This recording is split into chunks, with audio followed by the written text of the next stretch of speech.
बिस्मिल्लाहिर्रहमानिर्रहीम। अस्सलाम वालेकुम स्टूडेंट्स, कैसे हैं आप सब लोग। उम्मीद करती हूँ कि अल्लाह ताला के फजल करम से बिल्कुल खैरियत से होंगे। मैं भी आप सब लोगों की दुआ से बिल्कुल खैरियत से हूँ। तो स्टूडेंट्स, हम लोग टेंसेस का और डायरेक्ट एंड इनडायरेक्ट स्पीच का टॉपिक पढ़ चुके हैं और होपफुली आप लोगों को अच्छे तरीके से समझ भी आ चुका होगा। क्योंकि मैंने अपने तौर पे कोशिश की है कि आप लोगों को बहुत अच्छे तरीके से ठहर ठहर के चीज़ समझा सकूं।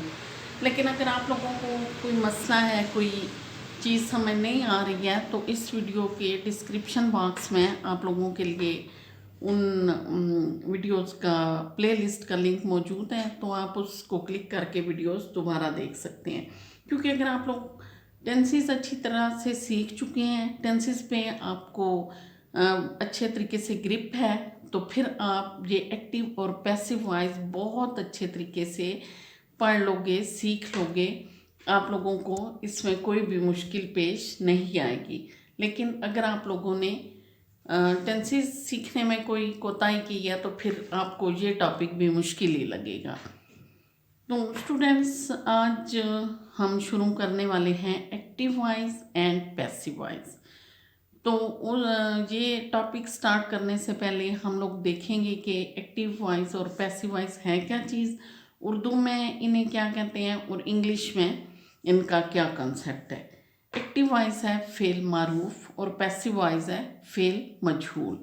फ़ेल मारूफ और फ़ेल मजहूल, ये मैं आपको अभी बताऊंगी कि उर्दू में इन दोनों की डेफिनेशन क्या है और इंग्लिश में। तो पहले आइए देखते हैं कि वॉइस चीज़ क्या है। इंग्लिश ज़बान में आप सब लोग जानते हैं कि वॉइस के मीनिंग होते हैं आवाज़ के। स्टूडेंट्स, आप लोग जानते हो कि इंग्लिश ज़बान में वॉइस के मीनिंग है आवाज़। मगर जब इसी वॉइस वर्ड को हम इंग्लिश ग्रामर में देखेंगे, ग्रामेटिकली जज करेंगे, तो ये वॉइस के मीनिंग आवाज़ नहीं बल्कि फॉर्म ऑफ वर्ब के हैं। आई समझ बात स्टूडेंट्स, कि जब हम इंग्लिश ग्रामर में वॉइस को देखेंगे तो ये एक फॉर्म ऑफ वर्ब है, ना कि वॉइस के मीनिंग आवाज़ के होंगे। आई बात समझ। अब आइए देखते हैं कि फ़ेल मारूफ और मजहूल उर्दू में क्या है। आप लोगों के माइंड में ये उर्दू वाला कंसेप्ट क्लियर होगा तो आप बहुत आसानी से इंग्लिश वाला सीख जाओगे।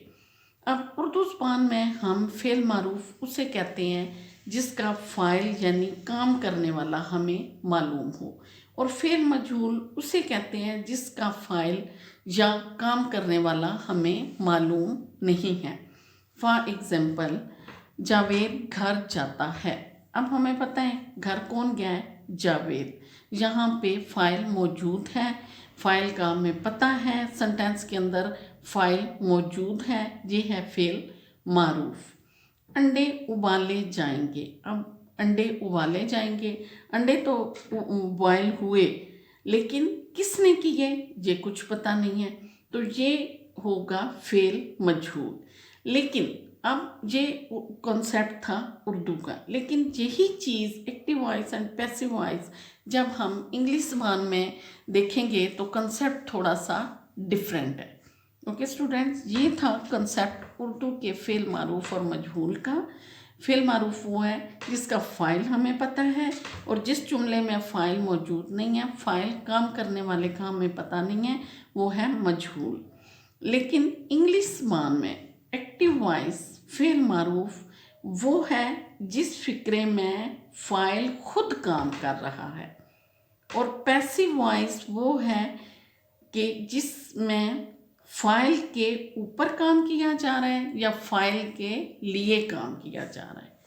स्टूडेंट्स, आई बात समझ में कि इंग्लिश ज़बान में एक्टिव वॉइस वो है जिसमें फ़ाइल सब्जेक्ट खुद एक्टिव है, और पैसिव वो है जिसमें फ़ाइल सब्जेक्ट खुद एक्टिव नहीं है बल्कि उसके लिए काम किया जा रहा है या उस पर कोई काम किया जा रहा है। ये है एक्टिव वॉइस और पैसिव वॉइस का एक कॉन्सेप्ट। तो आइए हम आगे बढ़ते हैं और देखते हैं एक सेंटेंस को। आई ईट एन एप्पल, मैं एक सेब खाता हूँ। आई ईट एन एप्पल, मैं एक सेब खाता हूँ। तो जुमले के अंदर तीन ही चीज़ें होती हैं, सब्जेक्ट, वर्ब, ऑब्जेक्ट। काम करने वाला, काम, और जिस पे काम हो रहा है। अब ज़रा सेकंड सेंटेंस देखें। An apple is eaten by me, सेब मुझसे खाया जाता है। अब काम तो वही हुआ, सेब खाने वाला। पहले फिक्रे में भी मैंने सेब खाया और दूसरे फिक्रे में सेब मुझसे खाया गया, मीनिंग वही है। तो आप लोगों के माइंड में ये चीज़ आ रही होगी कि जब मीनिंग भी चेंज नहीं हुए, कुछ भी चेंज नहीं हुआ, तो फिर आया ये पैसिव वॉइस की हमें ज़रूरत क्यों पेश आई है, पैसिव वॉइस क्यों। तो ये भी मैं आप लोगों को कॉन्सेप्ट क्लियर करती हूँ आपका। पहले यहाँ पे आप चीज़ देख लें कि जहाँ पे आई, मैं खुद एक्टिव हूँ, मैं काम कर रही हूँ, मैं सेब खा रही हूँ। लेकिन दूसरे में an apple is eaten by me, सेब मुझसे खाया जाता है। यहाँ पे एक्टिव क्या है, एप्पल, मी पैसिव हो गया। अब ये आई मी क्यों हुआ और ईटन, ये चीज़ें स्टेप बाय स्टेप हम इंशाल्लाह आगे सीखेंगे। यहाँ पे सिर्फ और सिर्फ आप अपने माइंड में इसका कॉन्सेप्ट क्लियर करें कि एक्टिव क्या चीज़ है और पैसिव क्या है। एक्टिव वो है जिसमें सब्जेक्ट खुद एक्टिव है, पैसिव वॉइस वो है जिसमें सब्जेक्ट खुद एक्टिव नहीं है बल्कि ऑब्जेक्ट एक्टिव है। एक और एग्जांपल देखें कि I teach you, I teach you, मैं तुम्हें पढ़ाती हूँ। अब मैं खुद यहाँ पे एक्टिव हूँ, आपको पढ़ा रही हूँ।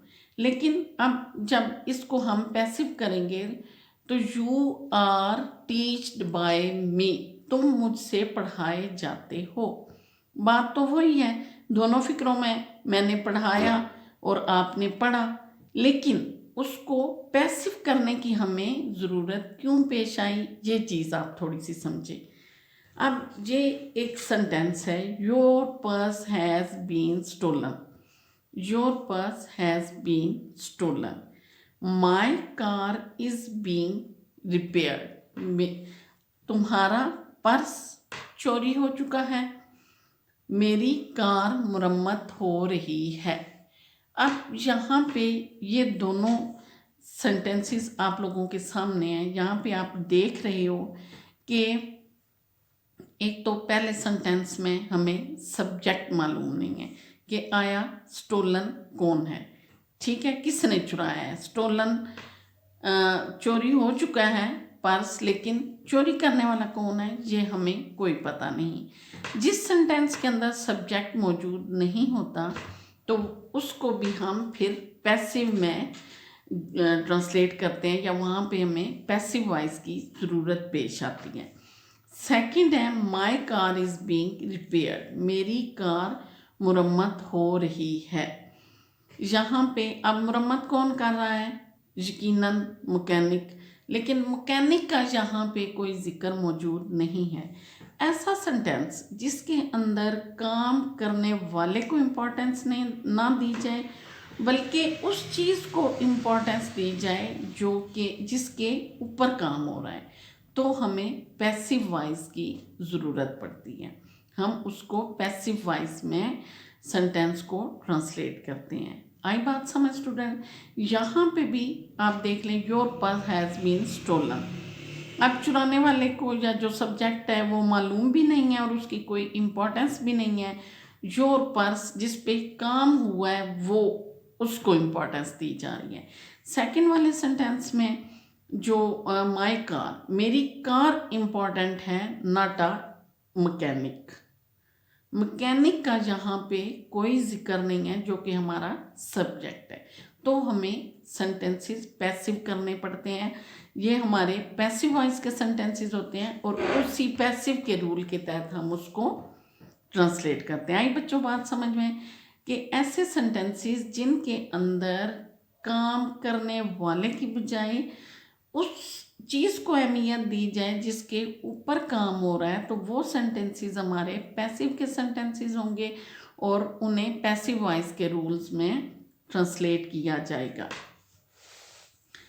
नेक्स्ट सेंटेंस देखिए, दे प्ले हॉकी।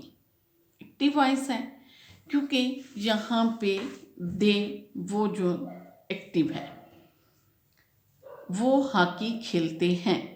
अब hockey is played by them, hockey उनसे खेली जाती है। दोनों फिक्रों में उन्होंने हॉकी खेली, खेला क्या गया हॉकी, लेकिन हुआ क्या कि पहले सेंटेंस में दे एक्टिव था, दूसरे में हॉकी एक्टिव है, हमारा ऑब्जेक्ट जिस पे काम हुआ है वो एक्टिव है, उसकी इम्पोर्टेंस है जिस पे काम हुआ है, और जो सब्जेक्ट है वो पैसिव हो चुका है।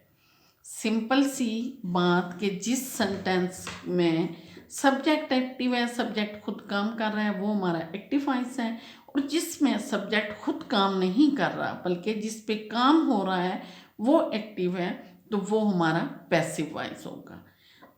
तो इसके रूल्स हम इंशाल्लाह वन बाय वन सीखेंगे। बाय क्यों आया, वर्ब की थर्ड फॉर्म क्यों आई, दे देम में क्यों चेंज हुआ, या आगे हमने जो हेल्पिंग वर्ब्स हैं, टेंसेस हैं, वो कैसे चेंज करने हैं, वो इंशाल्लाह मैं आपको वन बाय वन सारे सिखाऊंगी अगली वीडियोस में। आज आप सिर्फ इसका कॉन्सेप्ट सीखें। स्टूडेंट्स, एक सिंपल सी चीज़ कि एक्टिव के मीनिंग हैं उर्दू में फ़ाल और पैसिव के मीनिंग गैर फ़ाल। जो चीज़ एक्टिव है, जहाँ पे सब्जेक्ट एक्टिव है, वो है हमारा एक्टिव वॉइस। जहाँ पे सब्जेक्ट पैसिव है, सब्जेक्ट कोई काम नहीं कर रहा बल्कि उसके ऊपर काम हो रहा है, खुद काम नहीं कर रहा सब्जेक्ट हमारा, वो हमारा पैसिव वॉइस है। Is it clear? Active voice, active fall, passive गैर फाल, ये इसके मीनिंग से आप लोगों को ये चीज़ पिक कर लेनी चाहिए कि एक्टिव वॉइस वो है जिसमें सब्जेक्ट खुद फाल है, खुद काम कर रहा है, खुद एक्टिव है।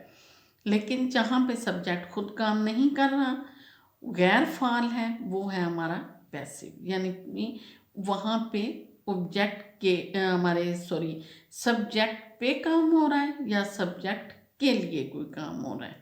ओके स्टूडेंट, सब्जेक्ट पे या सब्जेक्ट के लिए, ये दो चीज़ें आपने माइंड में रखनी है।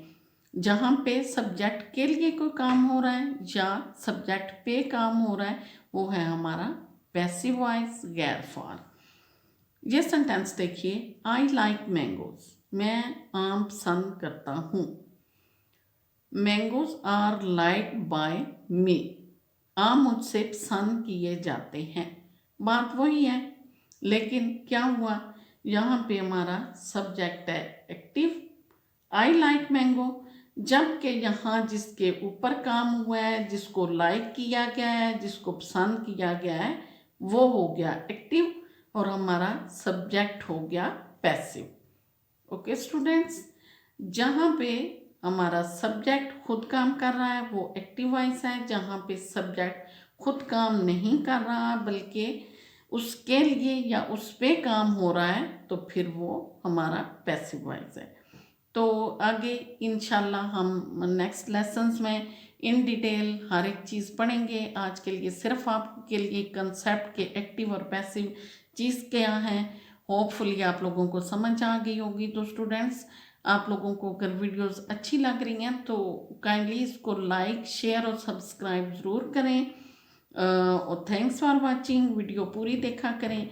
अगर वीडियो आप लोगों को कोई चीज़ क्लियर नज़र नहीं आ रही तो वीडियो को फुल स्क्रीन कर लिया करें। आप वीडियो फुल स्क्रीन कैसे करते हैं कि वीडियो के राइट साइड पे जो 4 डॉट्स आपको नज़र आ रहे हैं, आप जब उनको क्लिक करेंगे तो वीडियो जो है वो फुल स्क्रीन हो जाएगी। Thanks for watching. अल्लाह हाफिज़। अल्लाह हम सबका हामी और नासिर।